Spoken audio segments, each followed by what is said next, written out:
요한일서 1장 5절에서 10절 말씀 가지고 빛이신 하나님과의 교제 이런 제목으로 함께 은혜를 나누겠습니다. 그리스도인들의 특징을 한마디로 표현한다면 무엇이라고 할 수 있을까요? 십자가 목걸이를 달고 다니는 사람들? 아니면 주일날 성경을 들고 교회에 다니는 모습? 그리스도인들의 특징은 넘치는 기쁨입니다. 요한일서 1장 4절에 말씀하셨죠. 우리가 이것을 쓰면 우리의 기쁨이 충만하게 하려 함이니라. 그래서 진정한 그리스도인들의 특징은 넘치는 기쁨이에요. 이 기쁨의 삶이 계속되는 겁니다. 이 기쁨은 단순히 좋은 일이 있기 때문에 잠시 기뻐하는 일을 의미하지 않습니다. 삶의 현장에 아픔이 있고 고통과 시련들이 있음에도 불구하고 누리는 넘치는 충만한 기쁨인 것이죠. 따라서 이런 기쁨은 환경이나 조건에서 오는 기쁨이 아닙니다. 예수님과의 인격적인 교제를 통해서 또 예수 그리스도와의 만남을 통해서 기도와 말씀을 통해 하나님을 만나고 은혜 받고 사랑받은 성도들이 그리스도의 몸된 교회 안에서 함께 진실한 마음으로 교제함을 통해서 주어지는 기쁨인 것입니다. 우리가 예수님을 만나 교제하는 일은 예수 그리스도를 보내주신 하나님과 교제하는 것입니다. 그래서 1장 3절에 말씀했죠. 우리의 사귐은 아버지와 그 아들 예수 그리스도와 더불어 누리는 것이다 그랬습니다. 그러니까 우리의 신앙생활이라고 하는 것은 그리스도인의 삶은 단순한 종교생활이 아니라 하나님과 예수님 안에서 함께 교제하는 일인 것이죠. 그러니까 단순한 종교적인 행위 혹은 사람들과의 인격적인 교제 속에서 지속적이고 충만한 기쁨을 누릴 수가 없습니다. 오직 예수님 안에서 하나님과 참된 교제를 나눌 때만이 누릴 수 있는 것이 충만한 기쁨인 것입니다. 그런데 예수님을 인격적으로 만났고 또 예수님과 함께 기도와 말씀을 통해서 예배를 드리고 있음에도 불구하고 우리 그리스도인들이 지속적인 이런 충만한 기쁨을 누리지 못하고 살아가는 이유는 무엇일까요? 하나님과 온전한 교제를 이루며 지속적인 충만한 기쁨을 누리기 위해서는 우리는 어떻게 해야 할까요? 그 첫째는 우리는 빛이신 하나님과 교제하고 있다는 사실을 잘 알아야 합니다. 우리가 예수 그리스도 안에서 하나님과 교제한다고 그랬는데 우리와 사귀어주시고 교제하시는 하나님은 빛이시라는 겁니다. 그러니까 우리가 지속적으로 충만한 기쁨을 누리지 못하는 이유는 신앙생활의 형식은 있으나 빛이신 하나님과의 온전한 교제를 나누지 못하기 때문인 것입니다. 하나님께서는 빛이시라고 하셨습니다. 어둠이 전혀 없으시다고 그랬습니다. 맞습니다. 하나님은 죄가 없으신 분이십니다. 그런데 하나님과 교제하고 있는 우리들은 예수 그리스도를 믿고 죄사함 받고 구원받은 자녀라고 하지만 여전히 우리는 죄 가운데 살아가고 있습니다. 그렇기 때문에 하나님과의 교제가 온전히 이루어지지 못한다는 것입니다.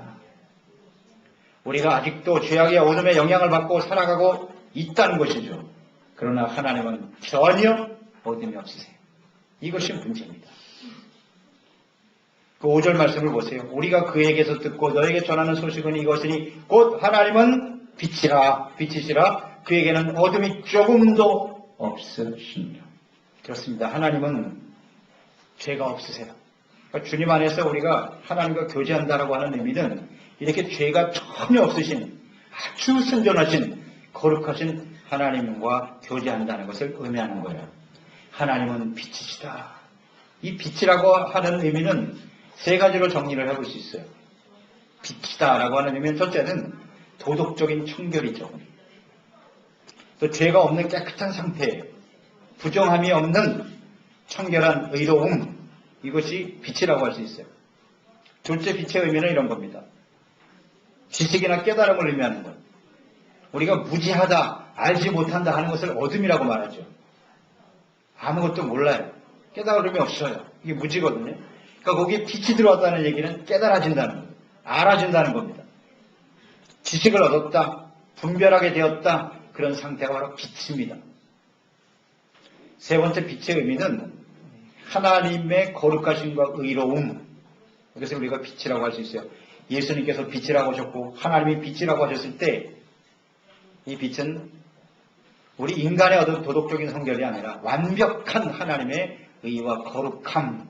그래서 여기서 기록된 빛이라고 하는 의미는 바로 하나님이 전혀 죄가 없으신 거룩하고 의로우신 하나님이다. 그런 의미를 우리가 생각하게 됩니다. 이 빛의 반대말이 어둠일 텐데요. 하나님은 빛이시고 우리는 어둠이 있어요. 아직도. 예수 안에서 빛이다라고 말씀을 하였습니다만은 이 어둠의 생각을 가지고 있단 말이죠. 요소를 아직도 가지고 있다. 빛의 의미를 반대로 한번 생각해 보세요. 우리가 하나님 앞에 완전한 도덕적 순결을 가지고 있느냐? 그렇지 못하죠. 우리가 이 하나님의 뜻과 또 우리를 향하신 하나님의 생각을 다 이해할 수 있습니까? 그렇지 못하죠. 아직도 잘 완전하지 못해요. 그러니까 어둠이 아직 남아있다는 얘기예요. 하나님의 온전한 의와 거룩함을 온전히 닮아가는 것, 이것이 이제 우리의 삶의 여정인데요. 아직 완전하지 못하단 말이죠. 그렇기 때문에 빛이신 하나님과 우리가 교제를 할 때 빛이신 하나님이 우리 가운데 찾아오시면 우리는 아직도 어둠이 있기 때문에 그 어둠과 죄악들이 드러날 수밖에 없다는 것입니다. 그래서 하나님께는 죄가 사실은 용납될 수가 없어요. 하나님은 죄를 그냥 간과하시는 분이 아닙니다. 그러니까 죄를 가지고는 사실은 하나님과 교제를 할 수 있어요, 없어요? 할 수가 없습니다. 사실은요. 그러니까 하나님과 교제하려면 빛이신 완전히 거룩하고 이루신 하나님과 교제하기 위해서는 죄가 해결되어야 하는 것이에요. 죄를 가지고는 빛이신 하나님과 교제할 수가 없어요. 그래서 구약 시대를 한번 생각해 보세요. 하나님께서 인간에게 자신을 나타내셨어요. 그게 이제 아브라함이고 이스라엘의 시작인 것입니다. 죄인인 사람들이 하나님과 함께 교제하고 만날 수가 없어요. 죄를 가지고 하나님을 만나면 죽습니다. 그러니까 하나님께서 이 만남을 이루기 위해서 성막을 지으라고 하셨어요. 성막. 그래서 번제단을 세우고 물두멍을 세우고 성소와 지성소를 세우고 법궤를 세워서 그곳에 하나님이 임재하고 계신데 그 과정을 지나야 돼요. 죄를 깨닫고 번제단에가 자기 죄를 동물에게 전가시켜서 동물들이 대신 피를 흘리는 거예요. 그 속죄 과정이 있어야 하나님을 만날 수가 있어요. 그렇다고 해서 또 아무나 다 하나님을 만날 수 있느냐? 그렇지 않습니다. 제사장을 하나님이 세웠어요. 제사장을 통해서 메리아돌, 이 메리아돌이 없으면 절대로 만날 수가 없어요, 하나님을.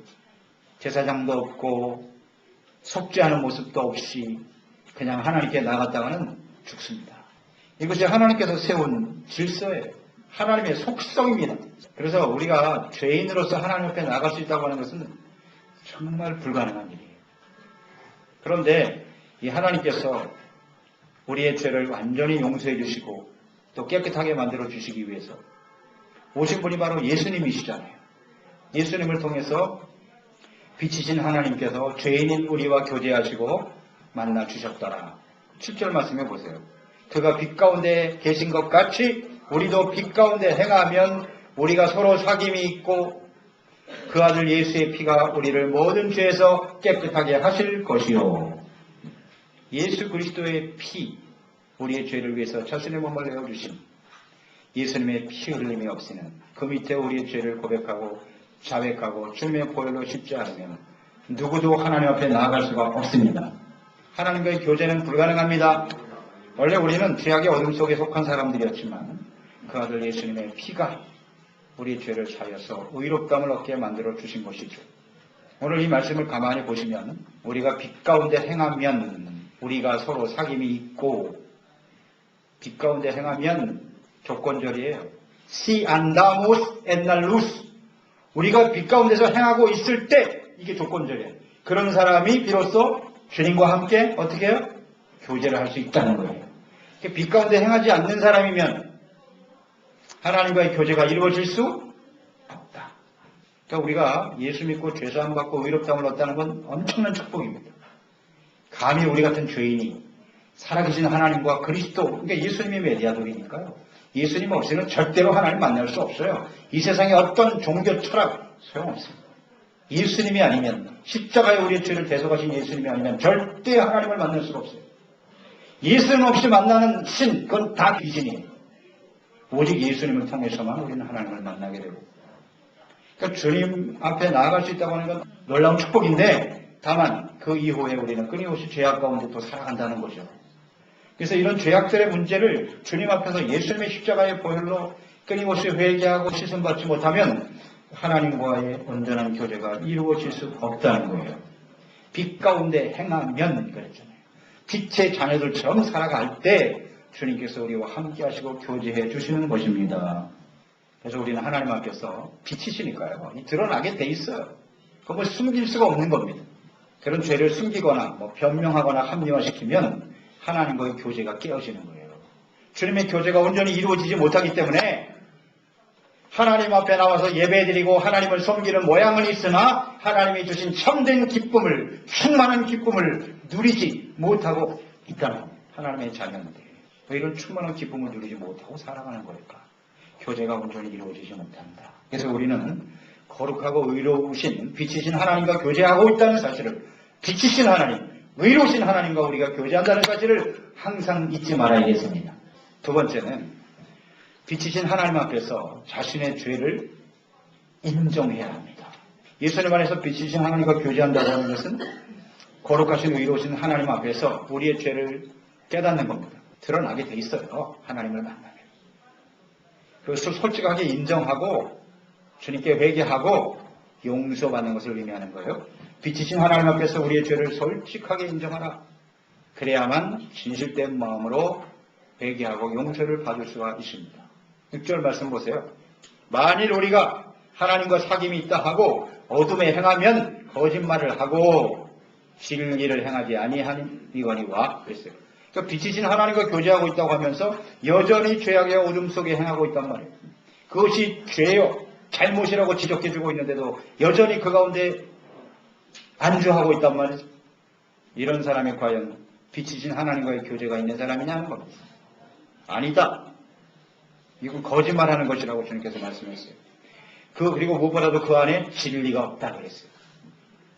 8절 말씀을 보세요. 만일 우리가 죄 없다고 말하면 스스로 속이는 사람이고 또 진리가 우리 속에 있지 아니할 것이. 진리는 무엇입니까? 10절을 말씀 보세요. 진리가 무엇인가가 나와 있어요. 만일 우리가 범죄하지 아니했다 하면 하나님을 거짓말하는 이로 만드는 것이니 또한 그 말씀이 우리 속에 있지 아니하니라. 진리가 우리 안에 없는 것이고 그 진리가 곧 말씀이라고 나와 있죠. 하나님의 말씀이 진리입니다.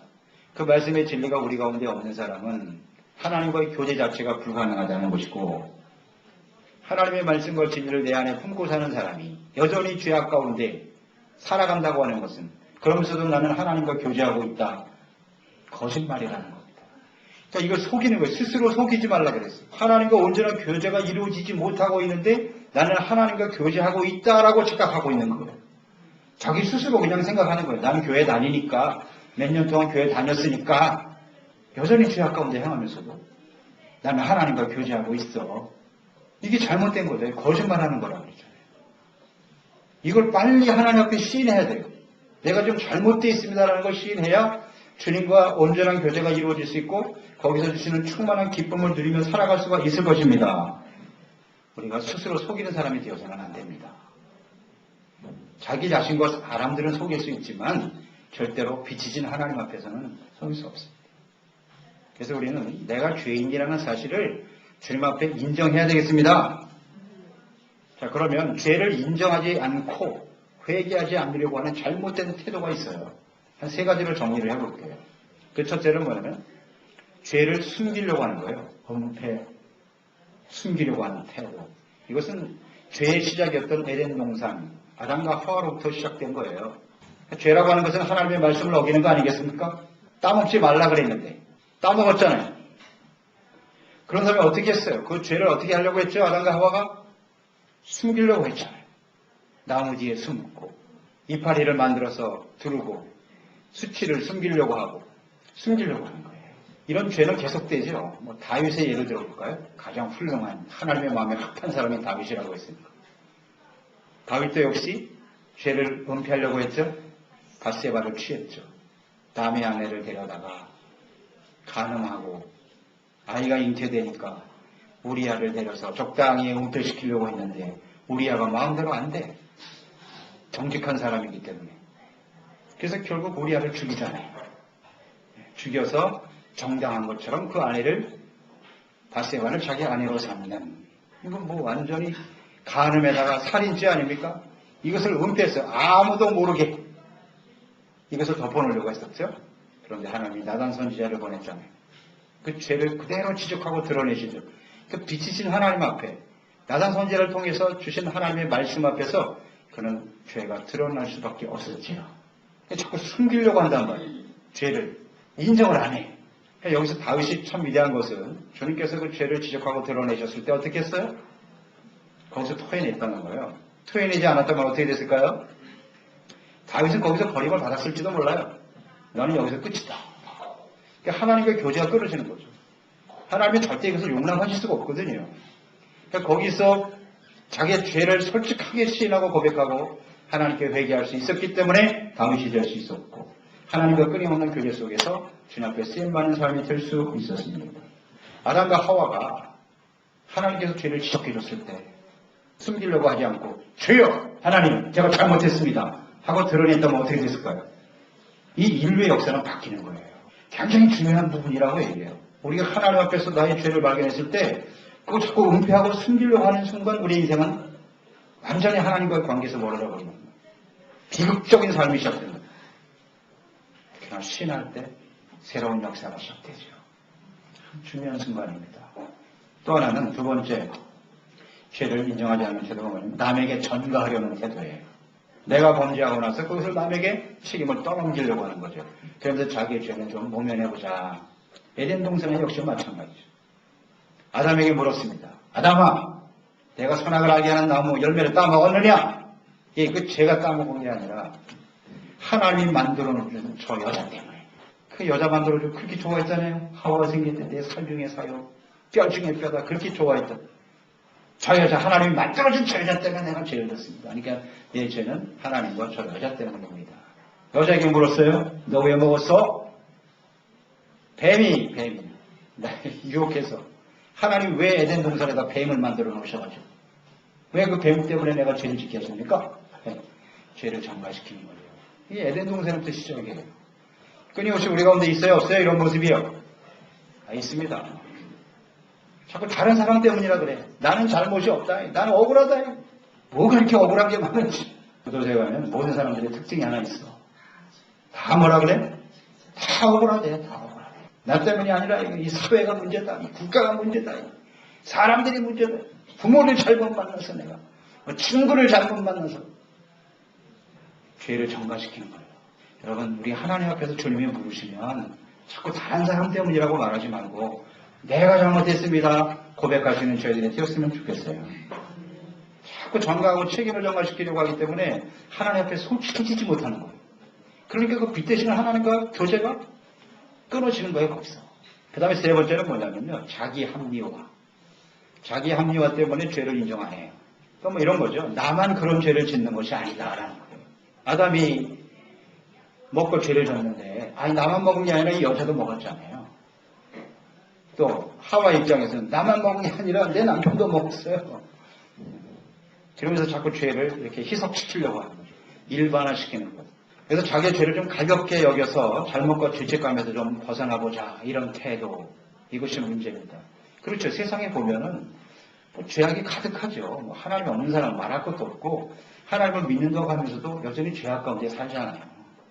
그걸 합리화시키는 거예요. 주여, 이 정도의 죄를 가지고 죄라고 할 수 있겠습니까? 목사도 죄를 짓고 장로도 죄를 짓고 다 잘못하는데 이 정도 가지고 뭘. 이게 문제예요. 이런 태도를 우리는 마음속에서 아주 근본적으로 없애버려야 됩니다. 이 세 가지가 근본적인 문제예요. 우리가 병원에 가서 병을 치료받으려면 어떻게 해야 돼요? 병이 있다는 사실을 시인해야죠. 이상하게 피곤해. 맨날 옛날에는 안 그랬는데 저녁만 되면 피곤해서 견딜 수가 없어. 간이 나빠진 거야. 그럼 가서 검사를 받으면 될 거 아니야. 이건 내가 일이 많아서 피곤해서 그래. 계속 핑계만 대고 있어. 내가 나이 먹어서 그렇지 뭐. 그런 사람은 고침 못 받아요. 그 병으로 걸려서 죽는 거야. 그냥. 뭔가 이상이 있으면 솔직하게 신간 병이 걸렸습니다. 이 병이 문제입니다. 그래야 치료받지 않겠습니까? 자꾸 변명을. 일반화시키려고 그래. 다 그런 거야. 나이 먹어서 그렇지 뭐. 그래서 우리가 이런 잘못된 태도를 빨리 버리고요. 하나님 앞에서 내가 죄인입니다. 내가 잘못했습니다. 하라고 인정하는 우리가 되었으면 좋겠습니다. 인정을 안 하기 때문에 회개가 안 되는 거고, 그래서 하나님과의 교제가 끊어지는 거예요. 세 번째, 우리가 빛대신 하나님과 온전히 교제하며 충만한 기쁨을 누리기 위해서는 이제 죄를 자백해야 되는 겁니다. 자백하고 용서를 받아야 되는 거예요.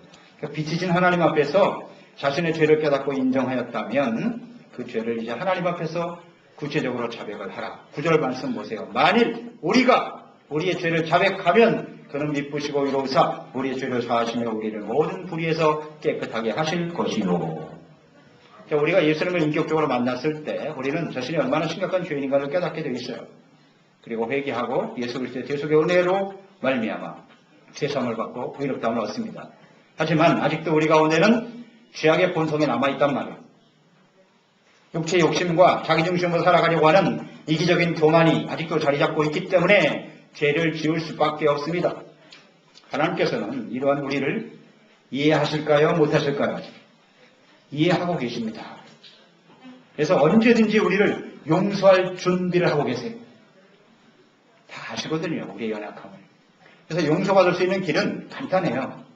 내가 하나님 앞에 죄인입니다 라고 시인하고 그 죄를 솔직하게 하나님 앞에 자백하면 되는 것입니다. 여기 자백이라고 하는 이 단어를 우리가 좀 주목할 필요가 있는데요. 이 자백이란 말이 헬라어로 호모로게오라고 하는 것이에요. 호모로게오. 호모라고 하는 말이 전치사예요. 에스파뇰 말하면 꼰이에요. 꼰, 함께. 로게오라고 하는 것은 말한다 라는 뜻이에요. 그러니까 이것은 하나님 앞에서 자백한다라고 하는 것은 하나님 앞에서 하나님과 함께 내가 말하고 있다 이런 뜻이에요. 그러니까 하나님 앞에서 우리가 말하고 있다고 생각해 보세요. 모든 것을 아시는 하나님, 우리가 어떠한 잘못을 하고 있는 주님은 다 알고 계세요. 빛이신 하나님이니까 그 하나님 앞에서 내 모든 죄악된 모습이 다 드러나고 있단 말이에요. 그런데 거기서 그 하나님 앞에서 말하고 있는데 이걸 숨기고 아니라고 말하고 그럴 수 있나요? 너무 부끄러워서 그 죄를 지은 나의 모습 때문에 너무 안타깝고, 주여 내가 어떻게 이런 형편없는 모습으로 살아가나요? 이런 죄악된 모습 얼마나 하나님의 마음을 아프게 하는 것인가를 생각하면서 다시는 내가 이런 죄를 하나님 앞에 짓지 않겠습니다. 그러니까 이 자백이라는 게 뭐 단순한 입술로만 잘못했습니다 라고 고하는 것이 아니라 이제 주님 앞에서 완전히 자신의 삶을 내려놓고 돌이키는 거예요. 그러니까 단순한 어떤 감정적인 표현이나 의지의 표현이기보다는 나의 자신을 내려놓고 하나님의 뜻과 말씀을 받아들여서 내가 주님의 뜻대로 살겠습니다라는 결단. 근데 우리는 이 말씀을 잘못 이해할 때가 있거든요. 자백이라고 하는 단어는 그냥 입으로만 말하면 모든 것이 끝난 걸로 생각하는데 그렇지 않습니다. 하나님 앞에서 진지하게 나의 삶을 내려놓는 거예요. 이게 자백이라고 하는 단의 의미거든요. 그래서 우리가 하나님 앞에서 진정 죄를 인정하고 회개하며 진심으로 자백하면 하나님께서 반드시 용서해 주세요. 근데 이 부분도 우리가 좀 묵상해 볼 필요가 있는 거지. 우리가 죄를 날마다 자백을 했는데 이상하게 내가 용서받는 것 같지가 않아. 용서받으면 그 마음의 감격과 기쁨이 충만해져요. 막 은혜가 넘쳐요. 나 같은 이 죄인을 또 용서해 주셨구나 하는 감격이 흐르게 돼 있다고. 근데 입술로만 그냥 잘못했습니다 하고 또 똑같은 그런 모습으로 살아가는 사람들에게는 이런 감격이 없어요. 그래서 기쁨이 없는 거예요. 우리의 마음속에요. 하나님 앞에 기도하고 죄사함 받고 용서받았는데 왜 기쁨이 없을까? 자, 하나님께서요 우리를 용서해 주신다 그랬는데 그 하나님은 어떤 하나님이시냐? 미쁘시고 위로우신 분이라고 말씀하고 있네요. 미쁘신 하나님은 어떤 하나님이십니까? 신실하신 하나님이에요. 그 약속하신 바를 반드시 이루시는 분이에요. 그 하나님이시기 때문에 우리를 용서해 주신다라는 것입니다. 주님께서는 우리의 연약함을 아세요. 그리고 누구든지 자기의 죄를 솔직하게 하나님께 나와서 신하는 사람은 주님은 반드시 용서해 주십니다. 그것이 주님의 약속이에요. 예수님의 십자가를 통해서 모든 죄를 용서하셨다. 약속입니다. 그 말씀 반드시 이루어져요. 누구든지 주님의 이름으로 예수 그리스도 밑에 나가서 십자가의 보혈을 의지하고 진심으로 회개하고 돌이키면 주님은 용서해 주십니다. 이사야서 1장 18절 여호와께서 말씀하시되 오라 우리가 서로 변론하자. 너희의 죄가 주홍 같을지라도 눈과 같이 휘어질 것이요 시론같이 붉을지라도 양털같이 희게 변이라. 주님의 약속이에요. 주님은 이 약속에 신실하신 분이에요. 변론하자 그랬으니까 하나님 앞에 나가서 솔직하게 나의 죄를 고백하고 신하면 주님은 언제나 용서해 주십니다. 그분이 신실하신 하나님이세요. 하나님의 말씀을 끝까지 순종하는 신실한 태도, 이러한 자세로 주님을 섬기는 사람들이 되어야 합니다. 그래서 하나님 앞에 회개할 때 신실하지 못한 우리의 죄를 회개해야 돼요. 사실 일관성이 없어요. 너무나 감정에 쉽게 치우치고 상황에 따라서 이리저리 변하고 바뀌고 진실하지 못해요. 이런 부분을 하나님 앞에 내려놓고 회개하면 주님은 용서해 주십니다. 또 의로우신 하나님이라고 하셨죠? 의로우신 하나님께서는 죄를 인정하실 수 없어요. 의의 하나님 앞에서 죄는 심판을 받을 수밖에 없습니다. 하지만 회개하고 자백하는 사람들에게는 자비와 용서를 반드시 베풀어 주세요. 그러니까 용서받은 사람이 어떤 사람이다? 그 사람이 의인이에요. 하나님처럼 완전한 의에 이룰 수 있는 사람은 한 사람도 없어요. 이 세상에. 하나님은 의로운 걸 좋아하세요. 의인들을 하나님이 귀하게 여기세요. 그렇기 때문에 내가 완벽한 의인이라고 잘난 체하다가 바리새인들 보세요. 감히 하나님의 아들 예수님 앞에서 자신들이 의인이라고 말이죠. 예수님을 정죄하고 비판하고 자신이 스스로 의인이라고 생각했다 버림받았잖아요. 구원 못 받았죠. 예수님을 눈앞에 보면서도 스스로 의롭다고 여기는 사람은 절대 주님 앞에 설 수 없어요. 용서받은 의인이라는 것을 잊지 마시기 바랍니다. 의로우신 하나님이 이로되 회개하는 자에게 용서를 주시고 은혜를 베풀어 주시는 분이십니다. 그런데 이 하나님의 용서는 어때요? 한 번만 베푸시는 것이 아니라 언제든지. 베드로가 예수님께 물었잖아요. 주여, 사람들이 우리에게 잘못할 때 한 7번 정도 용서하면 많이 하는 거 아닙니까? 7번 용서하는 것도 쉽지 않습니다, 여러분. 잘 아시죠? 사람들과의 관계 속에서 내가 한 번 용서했는데 계속 나를 힘들게 하는 거야. 7번씩이나 쉽지 않습니다. 다시는 보지 않지고 어떻게 7번씩도 용서를 해. 근데 예수님께서 뭐라고 했어요? 70번씩 7번. 무한대입니다. 누구든지 와서 회개하면 용서해 주라는 거예요. 자, 이거 참 어려운 일이죠. 어려운 일입니다. 하나님은 그러신 분이에요. 언제든지 우리가 주님께 나와서 진실한 마음으로 회개하면 용서해 주십니다. 용서받았다라고 하는 것은 이제 우리는 스스로 죄책감에 쌓여서 괴로워하지 말아야 돼요. 내 자신에 대해서. 그러니까 우리가 사실 좀 민망하잖아요. 하나님 앞에. 그 죄를 짓고 어제 회개했는데 오늘 또 이런 모습을 갖고 있으니까 그냥 아예 마음에 이제 닫혀버리죠. 그래서 하나님 앞에 전혀 이제는 그 죄를 고백하지 않으려고 하는 그것도 잘못이고요. 너무도 죄책감에 사로잡혀가지고 내가 이렇게 믿는 게 이게 무슨 하나님을 믿는 사람이냐? 그래서 그리스도를 섬기는 것 삶 자체를 막 부정하려고 하는 사람들이 있는데 절대 그래서는 안 되고요. 나 자신도 그렇지만 상대방에 대해 이웃에 대해서도 주님께서는 70번씩 7번이라도 용서해 주시는 분이십니다. 그렇다면 우리도 이웃에 대해서 그저 한두 번만 용서할 게 아니라 무한대로 용서하는 저희들이 되었으면 좋겠습니다. 당연히 그렇게 해야 돼요. 이미 그가 하나님 앞에 회개하고 용서받았는데 그 용서받은 사람을 내가 자꾸 정죄하면 나는 뭐가 되는 거예요? 그것 때문에 내가 죄를 짓는 거예요. 또 하나님은 무한대로 용서해 주시는 분인데 주님이 의롭다고 하신 사람은 우리가 정죄하면 마귀가 하는 일이에요. 우리가 해서는 안 되는 일이야. 이렇게 우리는 잘 적용을 시켰으면 좋겠어요. 그래서 그리스도 안에서 우리가 이 지속적인 기쁨을 누리며 살아가고 있는지 한번 질문해 보세요. 여러분 이런 기쁨을 누리고 살고 계십니까? 아멘? 주님의 뜻이 뭐라고요? 항상 기뻐하라. 범사에 감사하라. 다시 한번 질문해 보겠습니다. 항상 기뻐하며 살아가고 계십니까? 이 항상 기뻐하라고 하는 것이 바로 넘치는 기쁨이에요. 충만한 기쁨이에요. 지속적인 기쁨이에요. 이건 주님의 명령이에요. 하나님의 뜻이에요. 그럼 어떤 사람이 항상 기뻐하는 삶을 살 수 있을까요? 빛 대신 하나님과 온전한 교제를 이루고 있는 사람. 그리고 주님과 함께 빛 가운데 행하며 살아가는 사람. 용서받은 의인으로 살아가는 사람. 그 사람이 충만한 기쁨을 누릴 것이고 항상 기뻐하며 살아갈 수 있겠지요. 아멘. 이런 항상 기뻐하라는 말씀이 전혀 우리 현실적으로 느껴지지 않는다든지 예수를 믿고 살면서도 그저 상황에 따라서 기쁨이 생겼다 말았다 왔다 갔다 이런 충만한 기쁨을 누리지 못하고 있다는 말이죠.